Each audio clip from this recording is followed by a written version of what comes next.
বাংলাদেশে যে নতুন সরকার এসেছে তাদের জন্য কিন্তু কোনো হানিমুন পিরিয়ড নেই, বরং শপথ নেওয়ার পর থেকেই তাদের সামনে এসে দাঁড়িয়েছে অর্থনীতির এক বিশাল চ্যালেঞ্জ, মানে শুরু থেকেই একটা কঠিন লড়াই। চলুন আজকের এই আলোচনায় আমরা এই পরিস্থিতিটা একটু ভালোভাবে বোঝার চেষ্টা করি। দেখুন, শিরোনামটাই কিন্তু পুরো ব্যাপারটা পরিষ্কার করে দিচ্ছে। বলা হচ্ছে নতুন সরকারকে অর্থনীতি ঠিক করতে একটা রেডিমেড বা তৈরি লড়াই লড়তে হবে। এর মানে কি?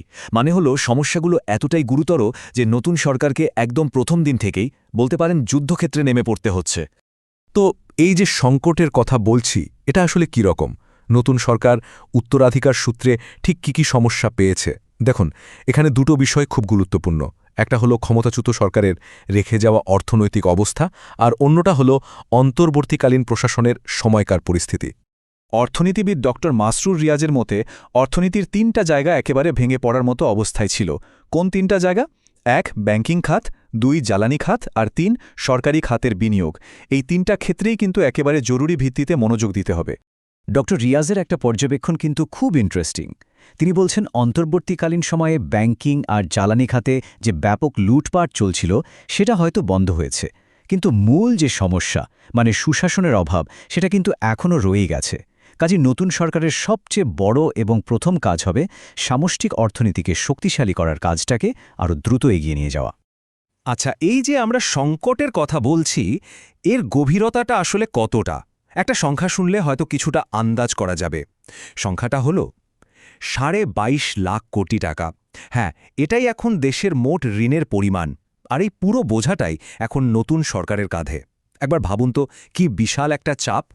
আর এই ঋণটা যে কি দ্রুতগতিতে বাড়ছে সেটা এই তুলনাটা দেখলেই বোঝা যায়। অন্তর্বর্তী সরকার যখন দায়িত্ব নিয়েছিল তখন ঋণ ছিল 19.23 লাখ কোটি টাকা, আর মাত্র 1.5 বছরের মাথায় সেটা বেড়ে দাঁড়িয়েছে 22.5 লাখ কোটি টাকায়। মানে এই অল্প সময়ের মধ্যেই ঋণ বেড়েছে 3.28 লাখ কোটি টাকারও বেশি।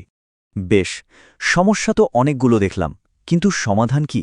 ভালো কথা হলো অর্থনীতিবিদরা কিন্তু বসে নেই। তারা কিছু সুস্পষ্ট পরামর্শ দিয়েছেন। চলুন দেখে নেওয়া যাক তাদের প্রস্তাবিত 4 দফা পরিকল্পনাটা কি। অর্থনীতিকে স্থিতিশীল করতে এই 4টা পদক্ষেপকে সবচেয়ে জরুরি বলে মনে করা হচ্ছে। প্রথমত, বাংলাদেশ ব্যাংকের স্বাধীনতা নিশ্চিত করতে হবে।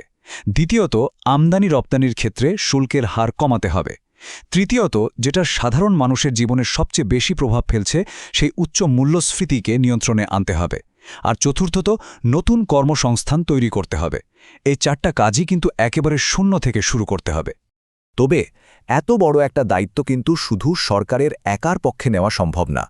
অর্থনীতিকে পুনরুদ্ধার করতে হলে একটা কার্যকর রাজনৈতিক ব্যবস্থাও দরকার, আর সেখানে বিরোধী দলেরও কিন্তু একটা বড় ভূমিকা আছে। সিপিডি সম্মানীয় ফেলো ডক্টর মুস্তাফিজুর রহমান ঠিক এই পয়েন্টটাই তুলে ধরেছেন। তার মতে বিরোধী দলের কাজ শুধু বিরোধিতা করা নয়, বরং গঠনমূলক সমালোচনা করা। সরকারকে তাদের প্রতিটি কাজের জন্য যেন জবাবদিহি করতে হয় সেটা নিশ্চিত করার দায়িত্ব বিরোধী দলের। এতে সরকারের ওপর একটা চাপ থাকে, আর তারা স্বচ্ছভাবে কাজ করতে একরকম বাধ্য হয়। সব মিলিয়ে বিশ্লেষকদের একটাই কথা, এক মুহূর্ত সময় নষ্ট করার কোনো সুযোগ নেই। তাদের পরিষ্কার ভাষ্য হল নতুন সরকারকে শপথ নেওয়ার ঠিক পরদিন থেকেই ঝড়ের গতিতে কাজে নেমে পড়তে হবে। আর এখানেই আজকের আলোচনাটা শেষ করা যাক একটা খুব গুরুত্বপূর্ণ প্রশ্ন দিয়ে। আচ্ছা, সিদ্ধান্ত নিতে যত দেরি হবে অর্থনীতির চাকা কি ততই ধীর হয়ে যাবে? মানে এর গতিটা কি আরও হারিয়ে যাবে? এই প্রশ্নের উত্তরের ওপরেই কিন্তু বাংলাদেশের ভবিষ্যৎ অনেকটাই নির্ভর করছে।